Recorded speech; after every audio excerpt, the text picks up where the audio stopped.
Hi guys, welcome back to my channel. My name is Jody. Hopefully you guys can hear me.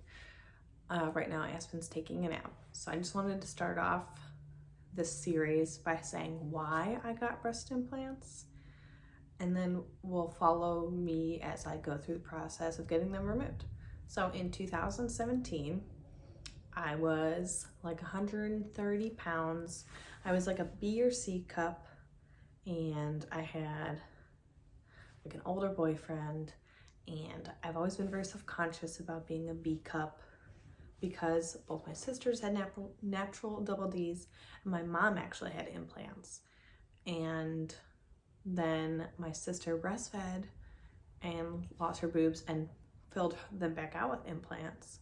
And so I had a consult with the doctor who did hers. So I went for the consult. They have you try on like a sports bra, or you wear a sports bra, and then you put it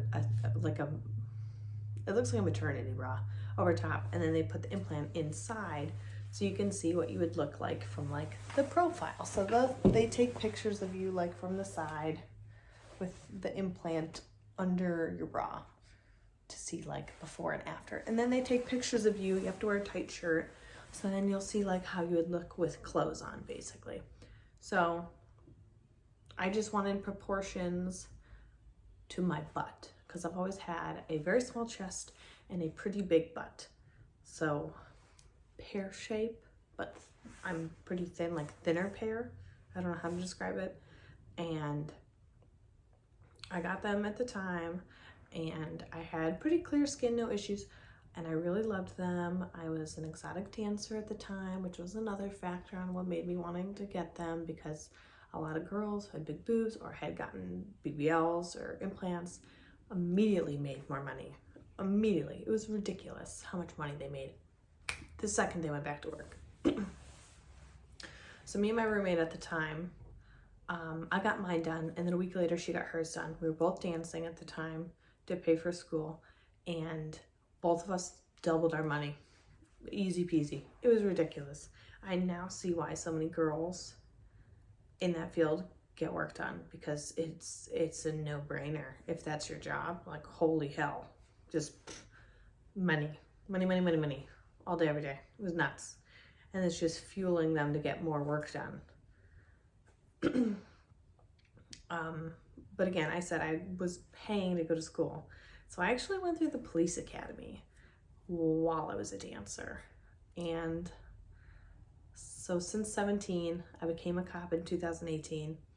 And then I've worn a duty vest and belt. So I've had like pressure pushing them down like 30 pounds, 12-hour shifts a day for the past 3.5 years. And I just recently quit my job. Like I turned my equipment in yesterday to be a stay-at-home mom and a content creator to talk to you guys. So subscribe because I need it. So I had spent basically since I got them doing a lot of exercise and being in shape, and then wearing a lot of equipment. And then I got pregnant, and so then with weight gain and everything with pregnancy, my boobs grew a lot, and they started to hurt. They started to hurt really bad. So much so I went and had mammograms because I thought I had breast cancer. I thought something has to be wrong. So they did a lot of blood work and tests, and they all came back negative.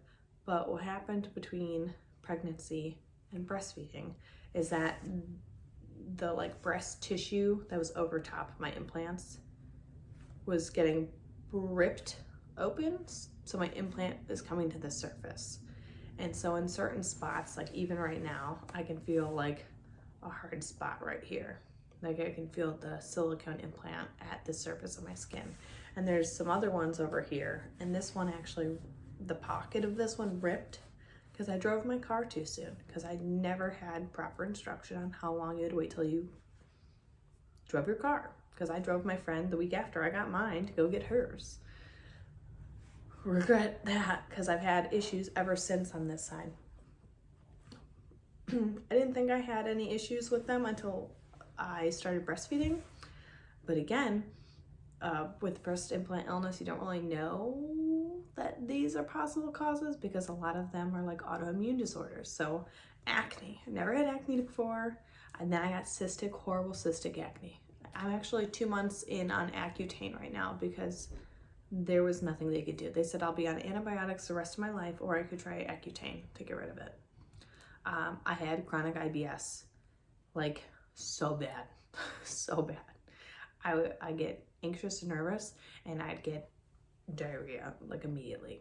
Like I couldn't do it. Like there's been times where I was on duty where I'd get like anxious, and then I'd have to go to the bathroom, and it's not like you can just like up and leave in the middle of a call because you have to poop your pants.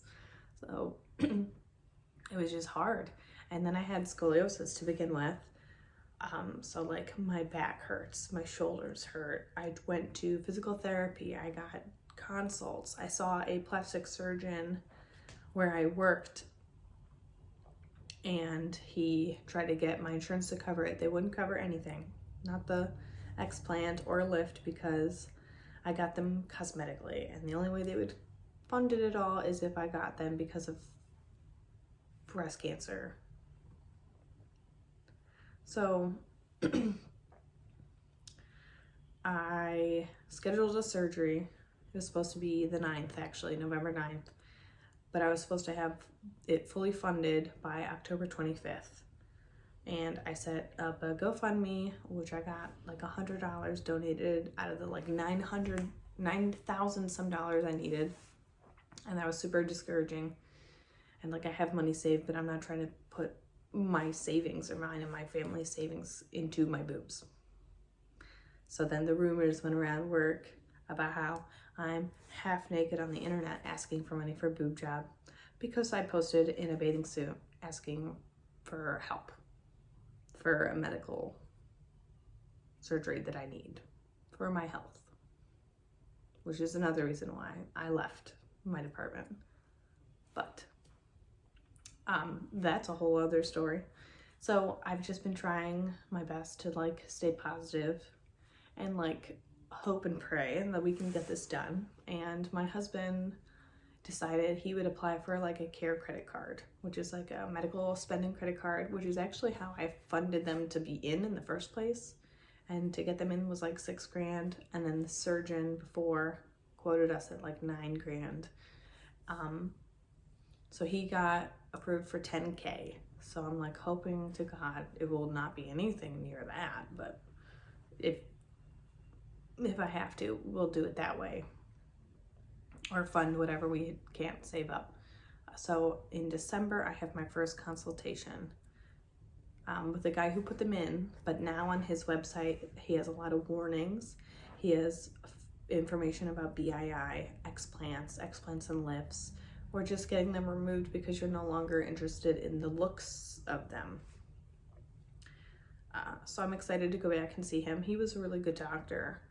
He did a really good job when they were put in, but again, it's 2021, I got them in 2017, and I went through a pregnancy and breastfed for 9 months.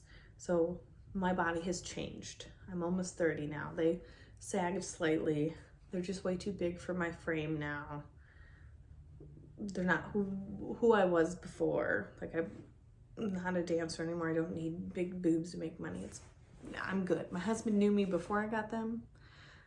He'll be fine after. So my biggest concern is that the scarring, because like you basically have to get it cut out from where they took it out, and then they cut up and around your nipple to make your nipples smaller, because obviously if you're gonna go from double D's to B cups, you don't want half your boob to be your nipple, because that's pretty much what it would be. And then they cut away all the extra skin and then reform the fat to be appropriate size. But a lot of the reason why I got them is because I grew up with little boobs and everyone in my family had big boobs. And now my stepdaughters are asking me like, oh, am I gonna have big boobs like you, or will I like littler boobs like my mom? And I'm like, oh, honey, I don't know how to tell you this. Mine aren't real. We all have little boobs. It's okay. So obviously my two stepdaughters are questioning themselves and their bodies now, and that's not what I got them for. Like, I never had the intent to get mine done because I was insecure to then make my stepdaughters or my daughters insecure about them.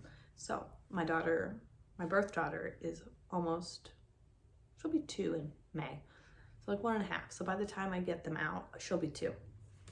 And so it's well before she'll ever understand like what they were or remember me with them. And I honestly don't post pictures where they look big or in low-cut shirts. I don't like low-cut shirts. Like, this is about as good as it's getting, and this is like a bodysuit from Fabletics, which I love. And like, I wish I never got them. Like, I wish somebody would have told me, like, no. I've had friends who I dance with or other girls who've like messaged me now and they're like, hey, who's your doctor? Like, who did them? Like, your boobs look great.